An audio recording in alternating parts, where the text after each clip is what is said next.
महाप्रभु चैतन्य देव साक्षात युगल का मिलित स्वरूप समुद्र के किनारे ऐसे विहरण कर रहे थे। अचानक दृष्टि पड़ी,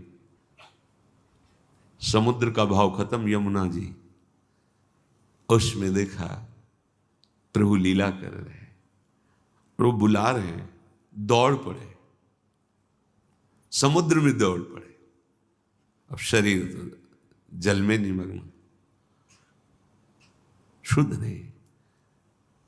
ऐसी चेतना रहित स्थिति है कि मछली पकड़ने वालों के जाल में महाप्रभु का श्री विग्रह ऐसे आ गए। वो तो घबरा गए कि शायद कोई ऐसा शरीर मृत शरीर है। तो जब छुआ तो उनके भी कृष्ण कृष्ण हा कृष्ण। तो जो दूसरे मछुआरे थे बोले इसमें कुछ है, छूने से ये रोग चढ़ जाओ, बस रोना हा कृष्ण हा। वो महाप्रभु को जब चेतना आया निज जनों बोले हाँ श्री कृष्ण यमुना विहार मुझे बुलाया, तो आलिंगन करने के लिए दौड़ा और उनका आलिंगन, बाहर से मूर्छा चेतना रहित और अंदर से लीला में डूबे गए। ये स्थिति होती है, ये कोई बुद्धिगत नहीं है, ये स्थिति होती है। वो तो स्वयं स्थिति है ही, उनकी क्या स्थिति, वो तो स्थिति है ही, स्थिति प्रदान करने के लिए अवतार लिए, पर वो स्थिति प्रकट करके अपने प्रेमी जनों को दिखाते। ऐसी स्थिति, मूर्छा का मतलब चेतना रहित दुख में बेहोश होना नहीं है, परमानंद लीला में निमग्न बाहर से चेतना रहित है। जैसे समाधिस्थ महापुरुष परम योगी बाहर से मृत प्राय नजर आएगा, आंख खुली तो खुली, मुख खुला तो खुला, मक्खियां आ रही जा रही, ऐसे श्वास प्रश्वास भी नहीं चल रही, नाड़ी भी नहीं चल रही, कई कई घंटे ऐसे। कहाँ है? स्वरूप में स्थित है। प्रेमी जन कहाँ है? प्रियालाल के साथ खेल रहे, बाहर से चेतना रहित शरीर है। इसे मूर्छावस्था कहते हैं। जो विरही मूर्छावस्था को प्राप्त होता है तो बाहर से उसके शब्द विरही प्रकट होते हैं, हृदय में साक्षात सामने वही होता है जिसके विरह में होते हैं। तो उसी की चिंतन में वो रूप, वो सौंदर्य, वो प्रेम, वो आनंद, उसमें बाह्य चेतना लुप्त हो गई, उसे मूर्छा, यहां तक कि मृत्यु दशा भी कही गई।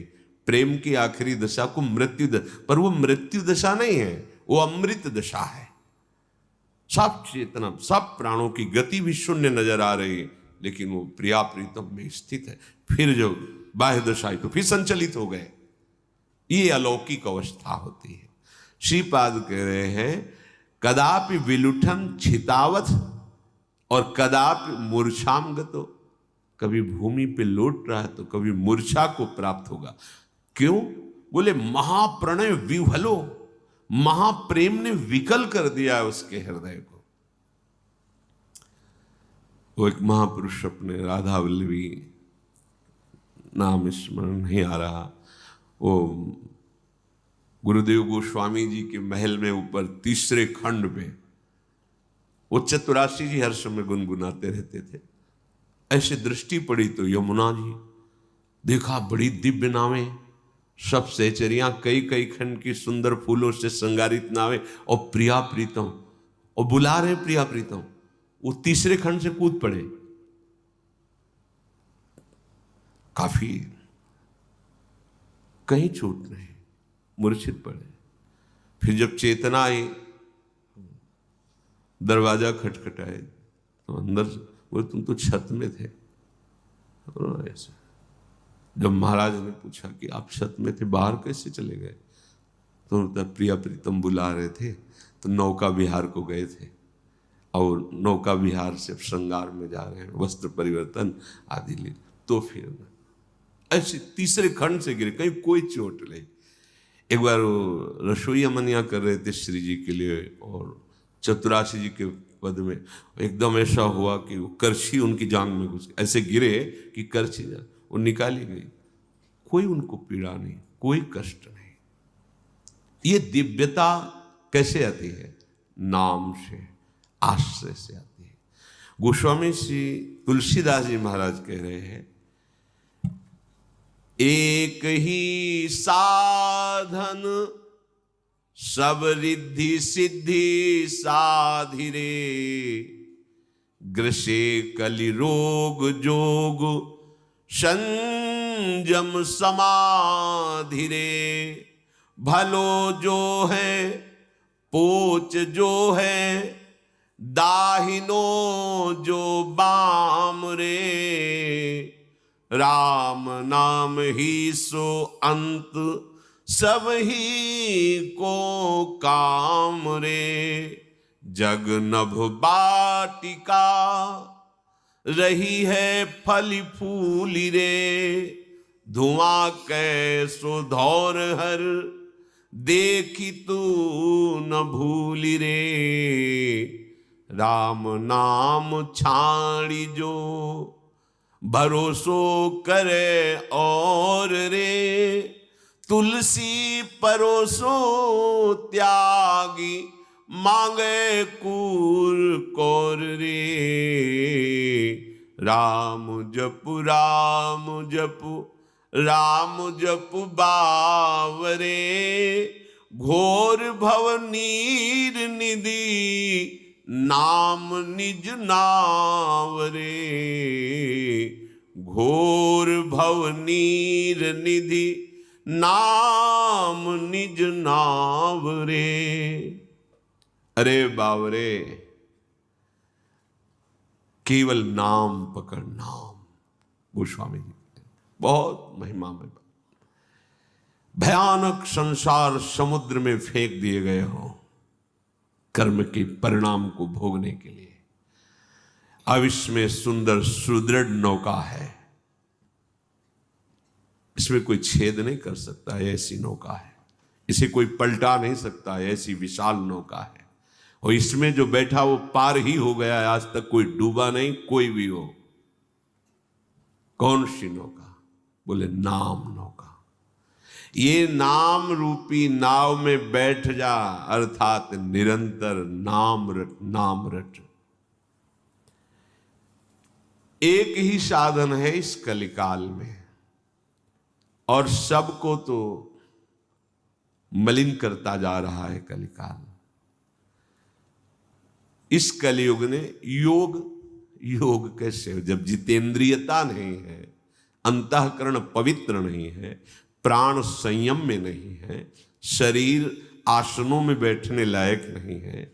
या आप 2 घंटे जवान कुर्सी में बैठते हैं, गांठ में दर्द है, इतना बड़ा पेट है कि कैसे बैठा जाएगा, या कई तरह के शरीर की अस्वस्थता। अब देखो छोटा सा बच्चा 500 शुगर है, वाह कलयुग की चाल। अभी वो चलना नहीं जानता, चश्मा लग गया। गोस्वामी जी कह रहे इस कलयुग ने सब कुछ मलिन कर दिया है। कैसे यज्ञ करेंगे, कैसे करेंगे? न हृदय पवित्र है, न सामग्री पवित्र है। बड़ी जिन सामग्रियों से हम यज्ञ करते हैं वो सामग्रियां नहीं रहेगी, अपवित्र हो रहे। योग संयम समाधि सबको इस कलयुग ने ग्रसित कर दिया है। एक उपाय है, एक नाम। नाम जैसी भी परिस्थिति में हो, ये परम पवित्र करने वाला प्रभु का नाम है। भला हो बुरा हो, उल्टा हो सीधा हो, कैसे उल्टा सीधा, चाहे वाम मार्ग में चलने वाला हो, चाहे शास्त्र के अनुसार चलने वाला हो, चाहे बुराई करने वाला हो, चाहे बहुत भलाई करने वाला हो, सबको भगवत प्राप्ति कराने में समर्थ है नाम। मान लीजिए बात। और कुछ भी कर लो, विश्राम मिलेगा नाम में ही, एकमात्र नाम। जब खूब साधन करके थक जाओगे तब ये बात समझ में आ जाएगी कि निरंतर नाम में स्थित रहना सब साधनों का फल है। भगवान बोध प्रदान करने वाले आद्य गुरु हैं शंकर जी महाराज, महादेव जी, और रात दिन नाम जप करते हैं। उमा जी रही उनसे कहती, तुम भी तो रात दिन नाम जप करते रहते हो, रात दिन नाम जप करते हैं। ये जगत के आकाश फूल को देख के मत भूलो, आकाश फूल रंग बिरंगा दिखाई दे रहा है, कुछ नहीं, ऐसे ही बहुत बड़ा आकर्षण माया का है, कुछ नहीं है। नाम जप करते हुए जब चलोगे तो यही है, हृदय में तुम्हारे आने लगे, कुछ नहीं, सब धोखे का फसाओ, ऐसा दिखाई देने लगेगा। मत भूलो इस संसार रूपी बगीचे की मनोहरण फूलों को देख करके, ये कितना सुंदर है, ये कितना, बस कोई सुंदर नहीं है, ये केवल माया के द्वारा रचित चमड़ी है, अंदर सब गंदगी है, कहीं कुछ सुखद नहीं। शीशा के अंदर रखी मिठाई बढ़िया दिखाई देती है, और जहां पाओ और 1 मिनट बाद बमन कर दो, फिर देखो उसका क्या स्वरूप है, और 6 घंटे रुक गई तो फिर देखो उसका क्या स्वरूप है। ये बड़ा भुलावा है कि हम शब्द स्पर्श रूप रसगंध भोगों में ऐसे भूल जाते हैं कि प्रभु का नाम स्मरण नहीं हो पाता। यही माया की चाल। गोस्वामी जी कह रहे, इस संसार के बगीचे के सुंदर सुंदर फूल देखकर भूल मत जाना, ये आकाश की फुलवाड़ी है, अर्थात सत्य नहीं है, ये इंद्रजाल है, जादू की रची हुई है, ये मायाकृत है, ये एक क्षण में मिट जाने वाली है। जैसे धुआं निकलता है उससे बड़े बड़े आकार बन जाते हैं, कुछ नहीं, वायु चली खत्म।